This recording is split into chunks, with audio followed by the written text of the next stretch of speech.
everyone. In social studies, under the topic weather and climate, I will explain about the factors influencing climate. It includes latitude, altitude, distance from the sea, humidity and direction of winds. So start with the latitude. Latitude means the distance from the equator. Here you see, this is the equator. The earth's surface gets heat from the sunlight. As the sun rays fall on the surface of the earth, it gets heated up.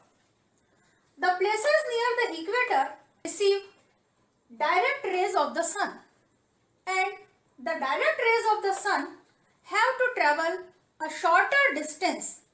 That's why they retain their heat with them. The places near the poles receive the slanting rays of the sun. That's why they have to travel a longer distance and they lose most of their heat. In this way, the places near the equator experience hotter climate as compared to the places near the poles. The places near the poles experience colder climate. Now come to the altitude. Altitude means the height above the sea level.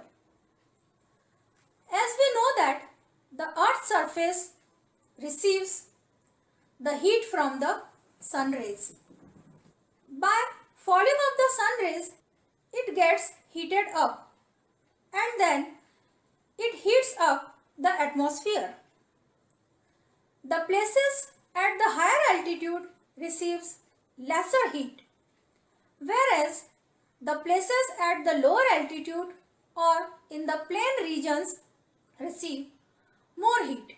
That's why the places in plain regions or at the lower altitudes are hotter than the places at the higher altitudes.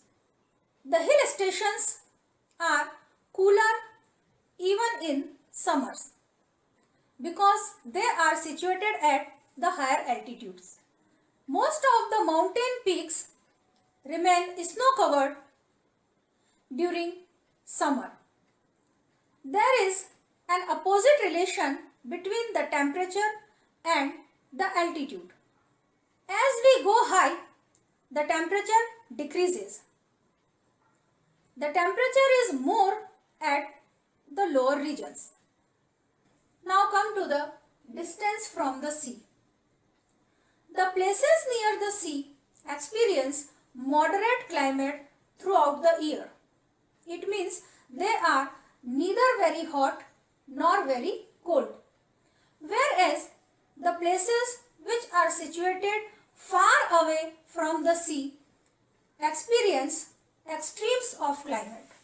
That is, they are very hot in summer and very cold in winter.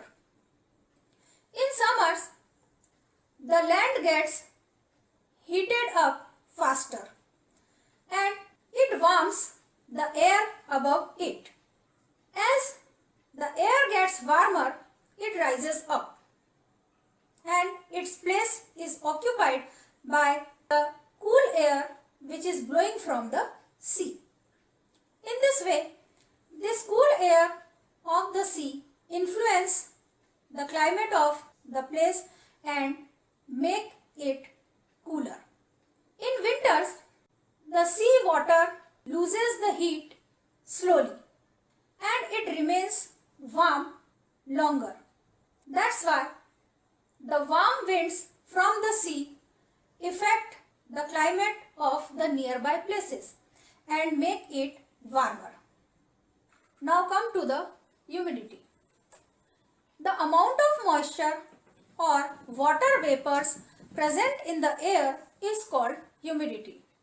Humidity also affects the climate of a place.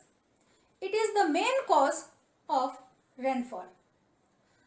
The rainfall and season also influence the climate of the places.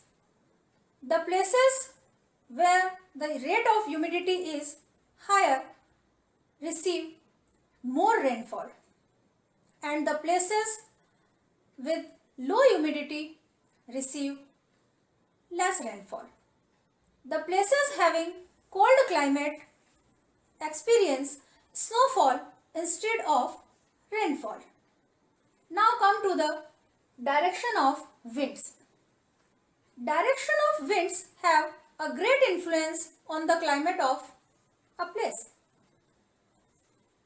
Winds may be cool, dry, hot or humid.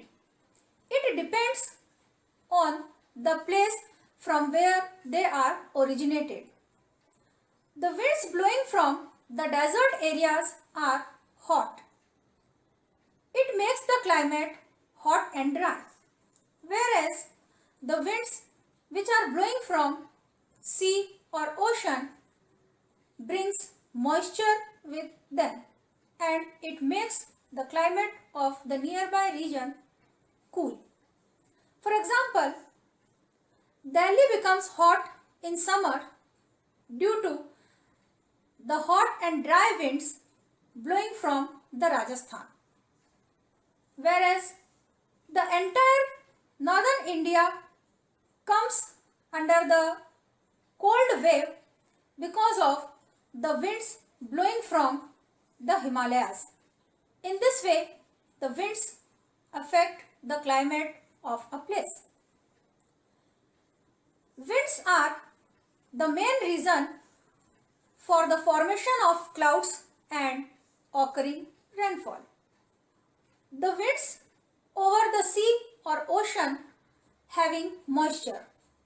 When these moisture-laden winds rises up and cools and forms small droplets of water and falls down in the form of rainfall.